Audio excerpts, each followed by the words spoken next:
Presence of absence. So perhaps when we, think back on times in our life when we were most engaged, most, you could say most joyful, um, are really the times when we forget about ourselves. Let's say that, let's say you like gardening and you're out in the garden and there's the sunlight and the plants and your hands are in the soil, things are growing, there's a breeze, um, there's an enjoyment. And, if that's something that you truly enjoy, you're just engaged in the activity, fully present, aware what's happening, doing what needs to be done, without the mind being engaged in the normal mind stream about, my, concerns and worries and anxieties and regrets and everything that can often pull our attention back into um, reflecting on ourselves. If we're truly enjoying the activity, we're just engaged in the activity, and we can presume that it's the gardening that's creating the joy, right? We can presume, no, it's the plants and the sunshine and the breeze, and certainly all of those can be enjoyable. But I'd suggest that it's actually what we really enjoy is forgetting about ourselves for a short while. It's the same reason that we, watch a movie. If we're really, if the movie's a good movie, um, we, suspend our disbelief so that we're fully engaged in the movie, and maybe for, 90 minutes we don't have a single self-referential thought. And we're there, we're present, we're aware of the storyline going on in the screen, but it's so captivating that we forget about ourselves.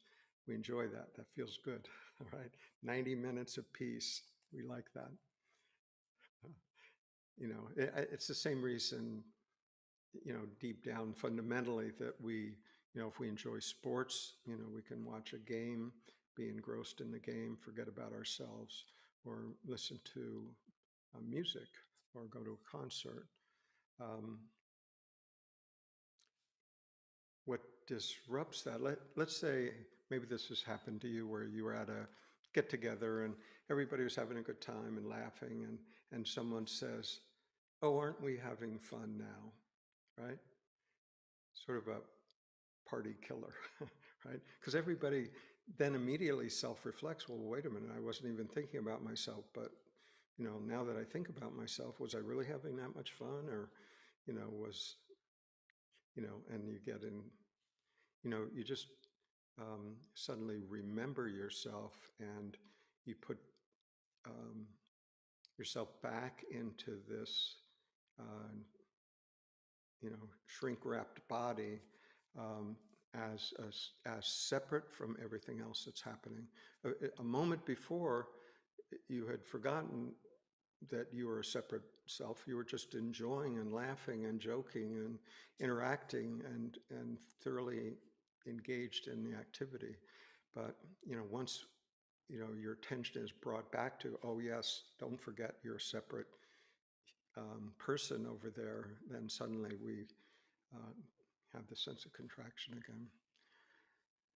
So there's a Zen master called Dogen, and one of the teachings that he was famous for was um, to know yourself is to forget yourself. And to forget yourself is to be enlightened by the 10,000 things. Right? 10,000 things in Buddhism just means everything, everything in this manifest world. So to know yourself is to forget yourself. It sounds like gibberish until the meaning of that's really pondered. I mean, to sort of um, put it into the Cliff Notes version, it's to know your true self is to forget your false self. So once the false self is forgotten, what remains is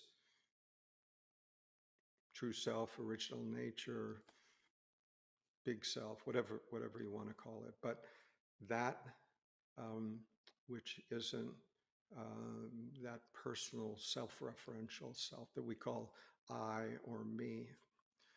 Okay, so um, what we, if we go looking for this, whatever this I or me actually is, um, we can be surprised, perhaps even shocked, to find out or to suspect even that there may not be one there. I mean, it sounds preposterous to say, right, that there's no individual self entity. I mean, it sounds ridiculous, almost something a crazy person would say, because it's so it's such a fundamental assumption in our culture that of course there's a self. I mean, it feels like there is one. There's no question about that, and it feels like there should be someone there. But when we actually go to looking at it, sort of in the quiet of our own mind, when we're not busy distracting ourselves, when we really slow down enough to see what's happening, what we discover is that there's plenty of things happening. There's memories and ideas and opinions and hopes and dreams and fears and judgments and regrets and all of that. That's all happening. There's thinking and memory happening. There's feeling happening. Um, there's bodily sensations happening, perceptions. All of that's happening. There's no point in denying or diminishing that experience. It's the way we experience the world. It's what these bodies are really good at, is as sensing organisms, to receive information, useful information about our environment, how to live, how to survive, how to relate, how to receive information from our body, so we can fix things, take care of things, think about things. All of that is fine. The only thing that isn't present when we look at each one of these capacities of the body mind, what isn't present is a personal identity in any of it. We think that there should be. It sounds almost ridiculous to even bring up the topic that upon investigation we can find out that that's not actually the case. But the point is not to believe what I say or what anyone else says, but to use it as a area for investigation, right? Find out for yourself. If you find out for yourself, then then you know. If you take anybody's word for it, for or against, it's no better than any other concept. You don't know, so all you're left with is a belief. Maybe a hope, right? I hope it's true. I hope that there's really somebody at home here running the show. It makes sense that there is, someone, that's the master of the house. There's got to be something there, right? But when we go to look for it, there's this, sort of assumed certainty that certainly I am the one thinking my thoughts, right? I am the one acting. Certainly that's true, right?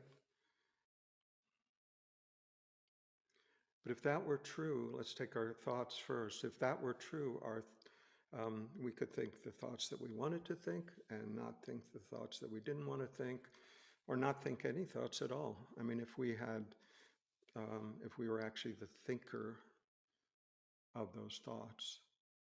But I'd suggest when we really look closely that we might find that it's more true that thoughts arise, we are aware of them, and at some point another thought replaces the first one, and then another thought after that, of course, and so on.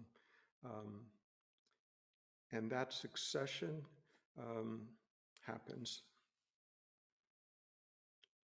And it largely happens out of our past conditioning, so that when we look closely, we can see how repetitive our thoughts are.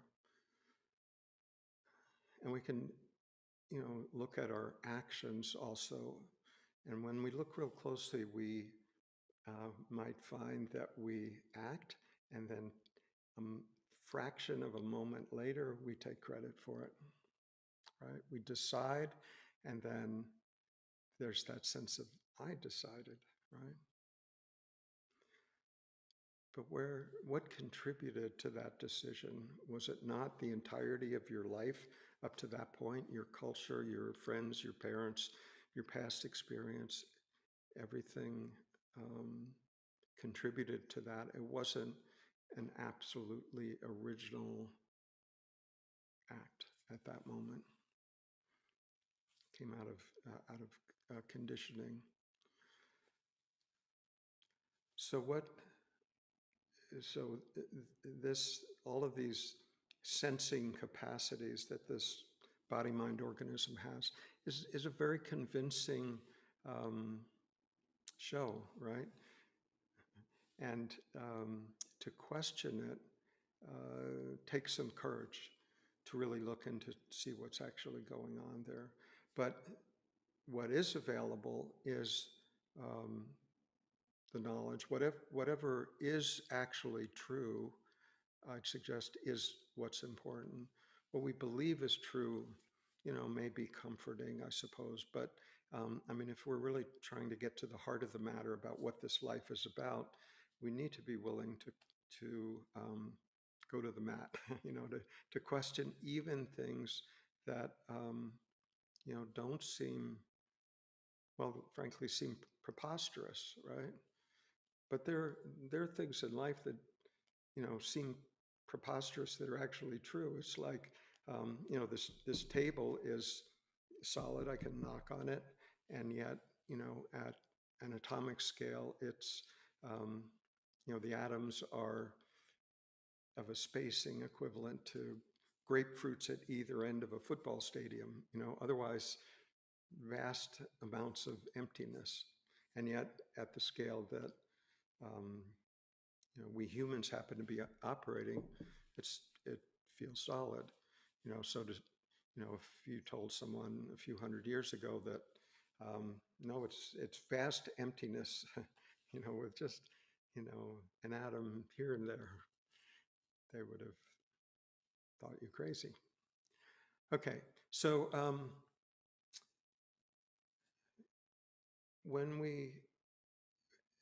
what we find when we're looking for this personal identity center, this personal self, and we come up empty-handed, it can sound it can sound scary, right? Because it feels like, well, wait a minute, what am I then? But what we've discovered is that this awareness that we pointed to earlier is what remains when that sense of personal self-identity drops away or is just forgotten for just a moment. So when we're gardening, we might forget all about ourselves. That feels good, but we believe that the cause of it is the plants and the sunshine, etc. We don't tend to notice that what's really happening is that self-referential base of personal self is just dropped away for a short time, and then it comes back, and etc. But for that time, it feels good, and we attribute that to that which pulls our attention away from ourself, right? But when we begin to look at it at a deeper level, we can see that um, awareness is absent of self. Still aware, still what um, what is noticing everything already in this moment, that awareness, that innate awareness, that innate ability to be knowingly present for whatever's happening, right? So when we um, just drop our insistence that, you know, what I am is what I keep calling I or me, myself, right? And we can see, no, there's this underlying awareness that doesn't have that same personal quality, that's absent of what? Absent of self, absent of this um, referring everything to this separate self. And then we wonder why we feel separate from the rest of life. You know, then we go looking for oneness. How can me, as a separate self, come to attain oneness with life? Right? It's the wrong question. We've separated ourselves from life, insisted that it's true, and then go seeking for unity. When all along this awareness is already undifferentiated from the rest of life, already, as is, as is for all of us. You know, so when we talk about absence, you know, we might ask, well, you know, if it's absent, how can I possibly even perceive that? I mean, what are we even talking about? Is it really a concept like nothingness or the void or scary terms like that? But it's actually not that at all. And I'd suggest that we perceive absence of things all the time. For example, if you were sitting down to supper and there's normally at the dinner table, um, you know, salt and pepper shakers on the table, and that evening that they're not there, you notice the absence of them, right? You know, if you you know, live on a busy street and used to street noise, and then I don't know, let's say you go to a retreat center somewhere, and you can be somewhat stunned by the absence of noise. You know, so it's you know, a similar situation. I was once in a cave, not my thing, but I did it once, where you have your headlamp on and you go into a cave several hundred feet or so, and then turn off your headlamp, and it's just absolutely black. I mean, seeing is absent, right? It's just ceasing, but you know it's absent because a moment before you were able to see, and then suddenly seeing was absent. So it suggests that the same thing happens when we're so used to referring everything to me, like, you know, is this situation good for me? Do I like what's happening now? Do I prefer this food? Do I? It's always egocentric, right? It's always referred back to, you know, what's best for me. So when that tendency um, is drops away because we see that it is not actually true, that it was just a concept. It was just something that we believed, that we took on as a unspoken belief, just assumed that it was true without investigation. And suddenly we have the possibility, if we're willing, to discover that it's not actually true. And what we're left with is this sense of absence of self, right? So that's sort of this sense of awareness, that the awareness is fully present, fully alive, um, just absent of self, right? It's still what we are. It's still totally intimate. It's what we deeply, deeply are. We just thought we were separate. And yet when we discover, no, it's actually this awareness, that's this innate capacity that I have. I didn't have to attain it. I didn't have to meditate for 30 years to um, get there. I just had to recognize it. Just had to notice what was already happening. But the sense of when we notice it is that there's an absence. Absence of what? Absence of a personal separate self. So from that perspective, it feels impersonal, and yet it's completely intimate. Impersonal because it doesn't involve this, sort of very clingy sense of personhood.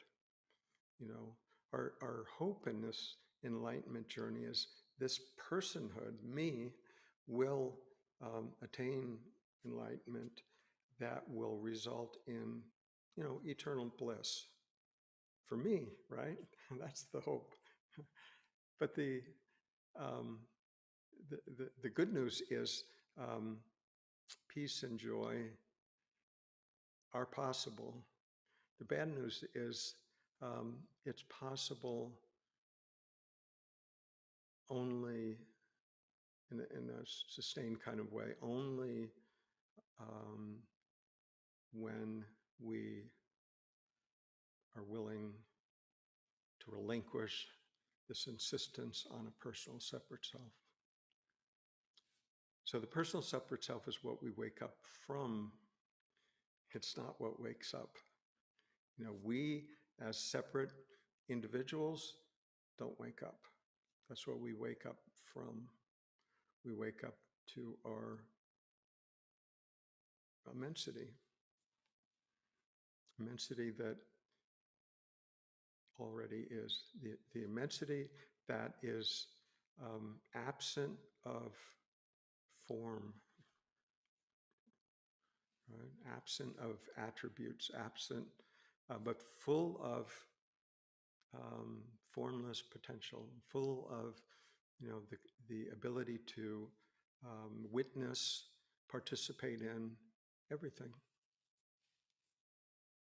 right? So it's not a negation of life. It's actually a full embrace of life, where we're no longer embracing life as a separate individual, but we're embracing life from a deep understanding that what we essentially are is this absence of a separate self, that separate self-identity that's vast enough to embrace everything.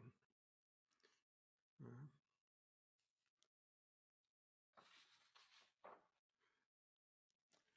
So Lao Tzu, this is 2,600 years ago, Lao Tzu in China, brief quote, "All beneath heaven, the 10,000 things, it's all born of presence, and presence is born of absence."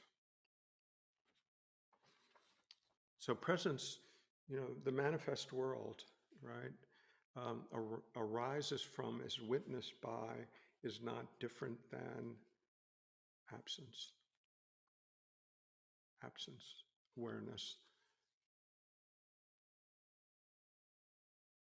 Our fundamental nature has the capacity to embrace the entirety of creation, the entirety of, the manifest world.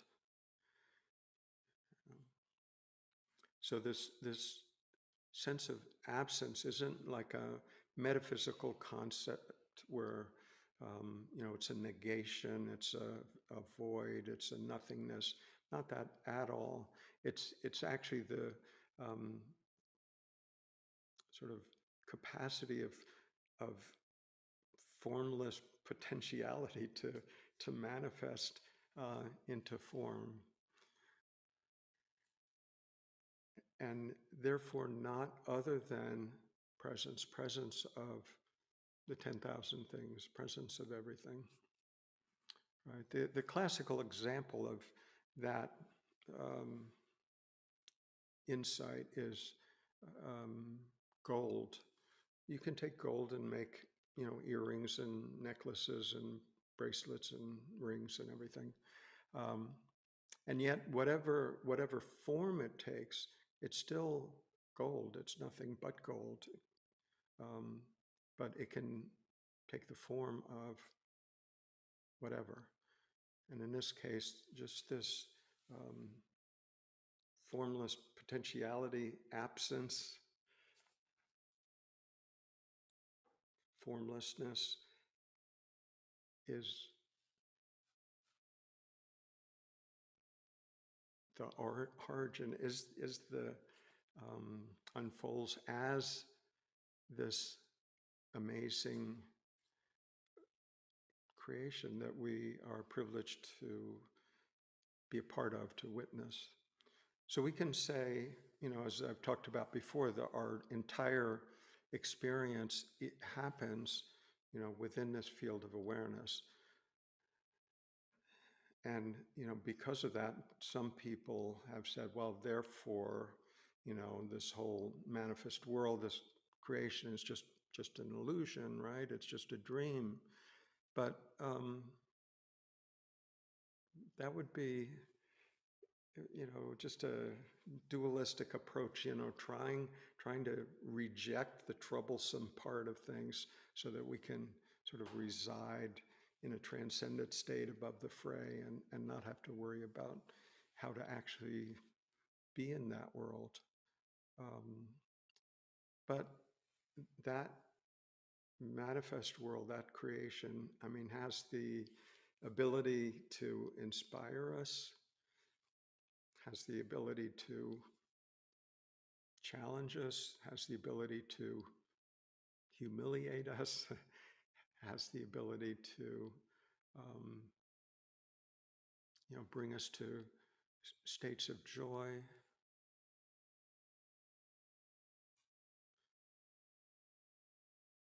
Is available for us to enjoy the immensity and diversity of that creation.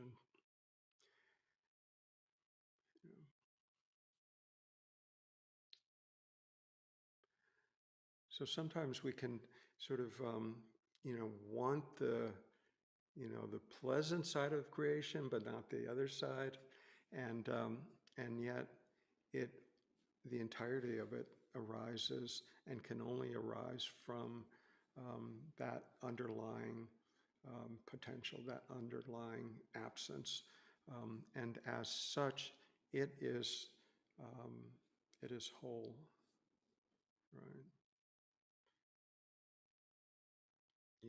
And however it appears, it has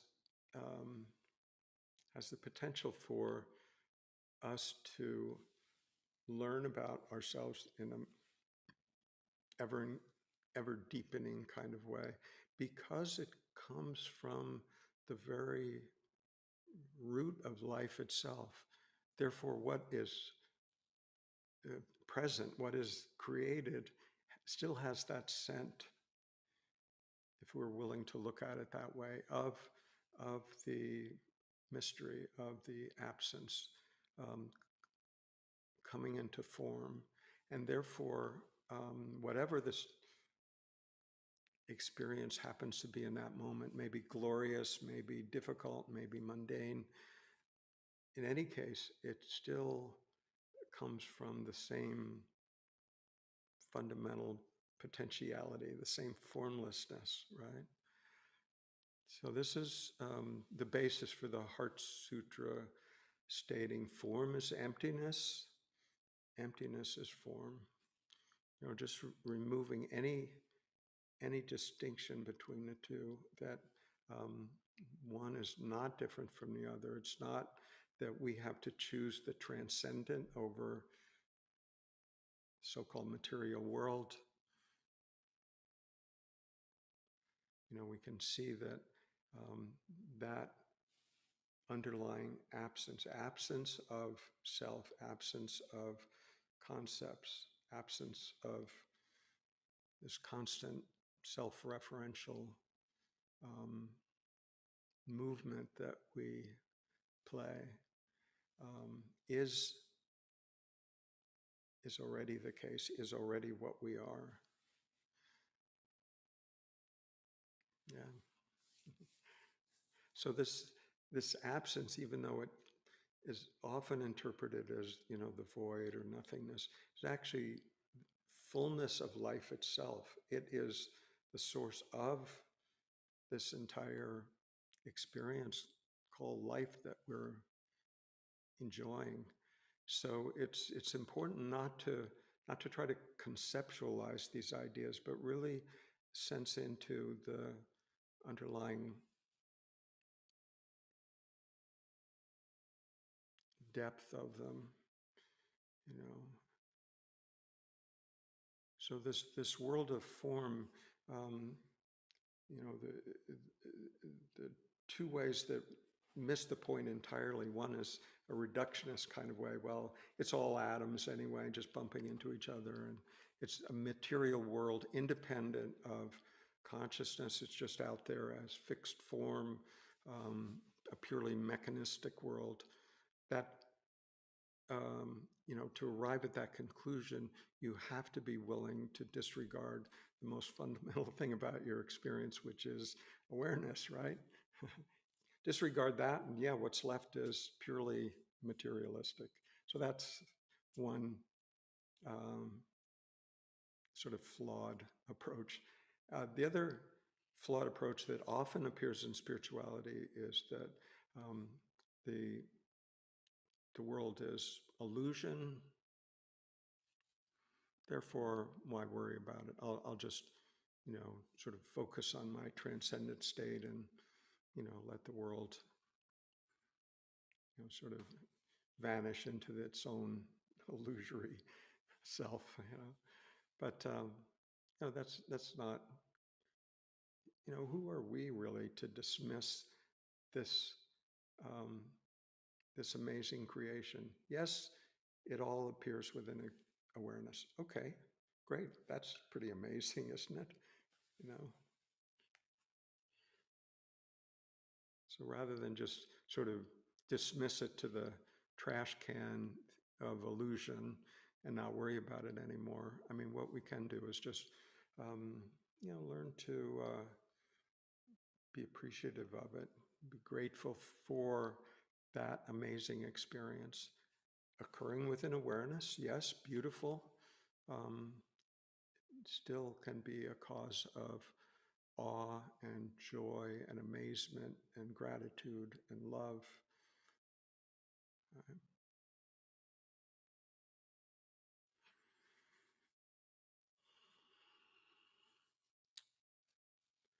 So let's just consider, just on a practical note. Let's say you're um, talking with a friend,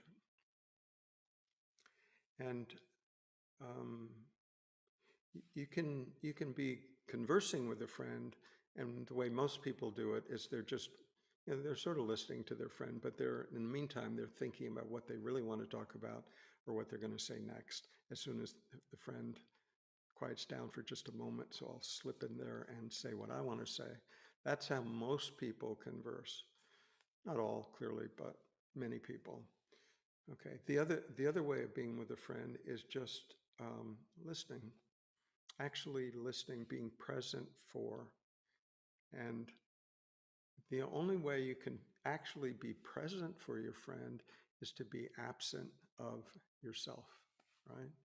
Is to not have that tape going in our mind about, um, what I want, what whether I think what the person is saying is right or wrong or true or not.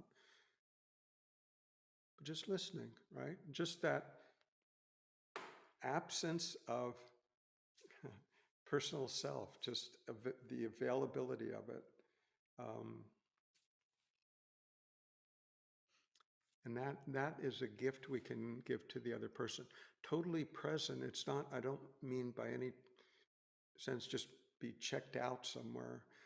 Be fully present, but be absent of that tape where we're always judging and evaluating or agreeing, disagreeing, all of that, or thinking about what we want to say, um, or thinking about something else entirely different.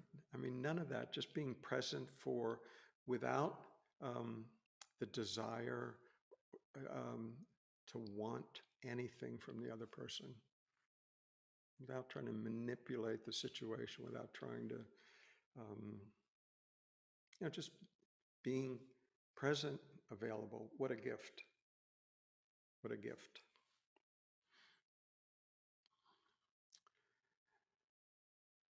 So we can also look at meditation in the same way. We can look at meditation um, as effort, concentration, trying to constrain the mind, trying to think the right thoughts, trying to visualize the right images, trying to quiet the mind. All of these are effortful practices and may have some use at some point, especially if we're, easily distracted and we can't concentrate. Great, wonderful. But at some point, it's useful to see that awareness is present whether or not thought is happening. There's an underlying awareness.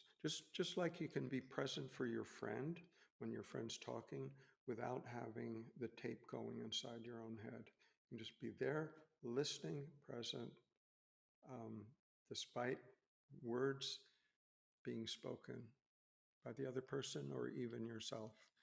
There can still be a sense of yes, and there's an underlying absence of personal self-identity, personal self-interest, right?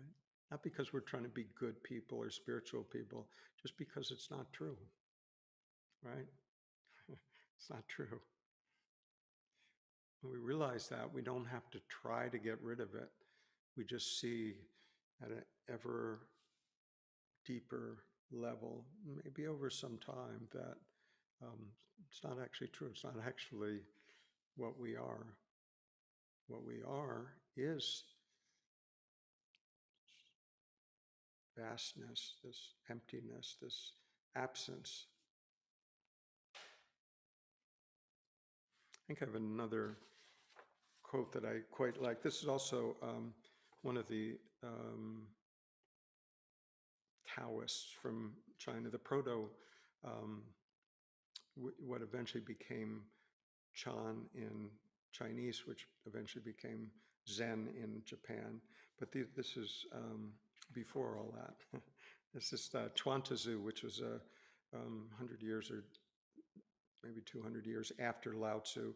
The wise employ their mind as a mirror, grasp nothing, refuse nothing, receive but do not keep.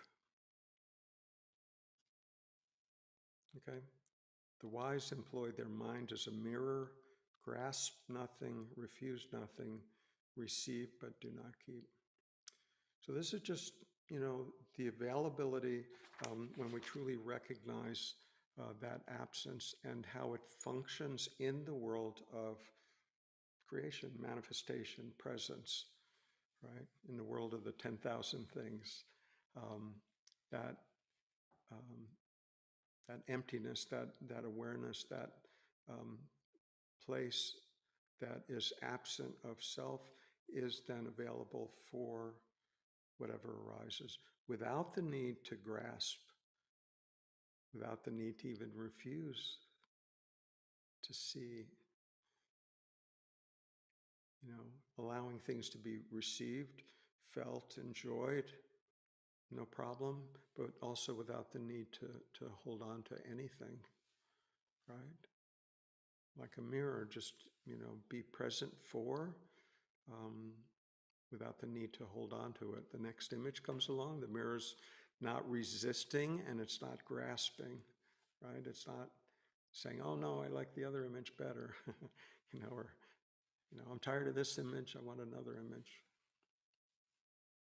It's just present for, absent of personal self, but present for the entirety of existence.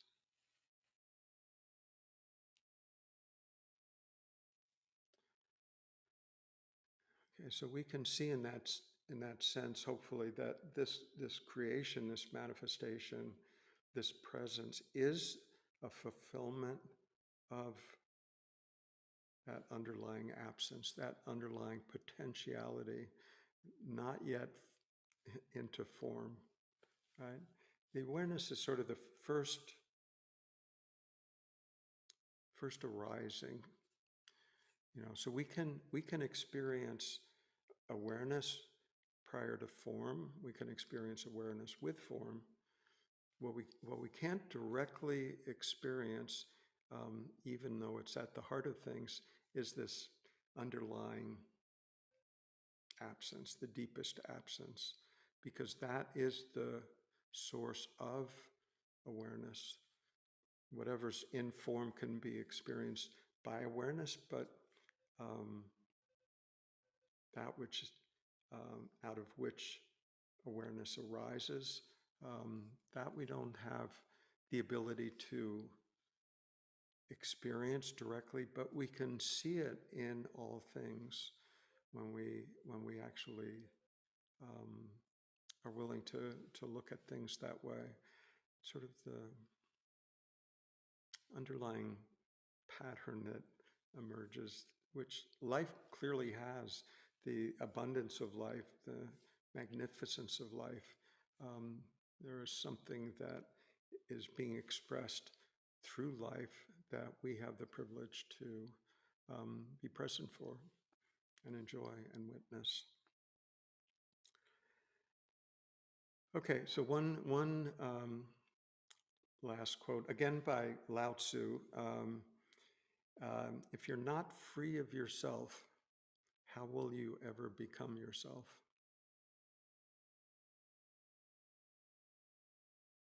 If you're not free of yourself, how will you ever become yourself? Until we are willing to just step beyond the conceptual limitations of our mental capacities, we won't have the opportunity to really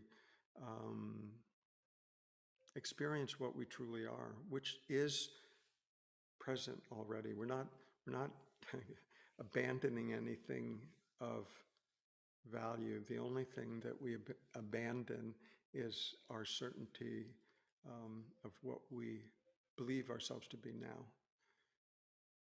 Not because we think we have a better belief, but just upon thorough investigation and not finding, despite all our best efforts, a personal identity center in there somewhere. When we can see that for ourselves based on our own investigation, then that is something that we know for ourselves. We're not dependent on anybody else's say-so. Once seen, it's so compelling that no one could ever convince us otherwise. It's just as plain as day. Once it's seen, I'm not suggesting that it's easy, but it is simple. And that's what makes it so difficult. It's simple because it's what we are already, and we keep looking elsewhere to discover what we think we want to be and miss what we are.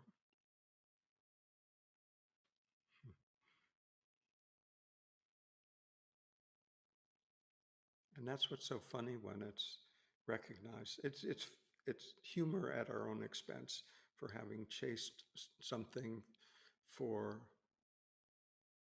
hopefully not too long a time, but often a long time, thinking that it was somehow absent here and it must be somewhere else. And I'll go looking for it.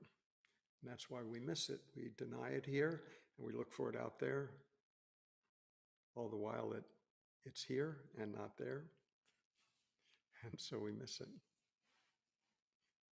As long as we're looking out there, we'll miss it for a long time because it's not where it exists. It's not in the next experience, the next thought, the next teaching, the next idea, the next energetic hit, the next sensation, the next vision, the next spiritual experience. It's just not there. All of those are manifestations within the awareness that we are. So all along the awareness is fully present. We're just looking elsewhere. We're looking outward instead of at that which we already are.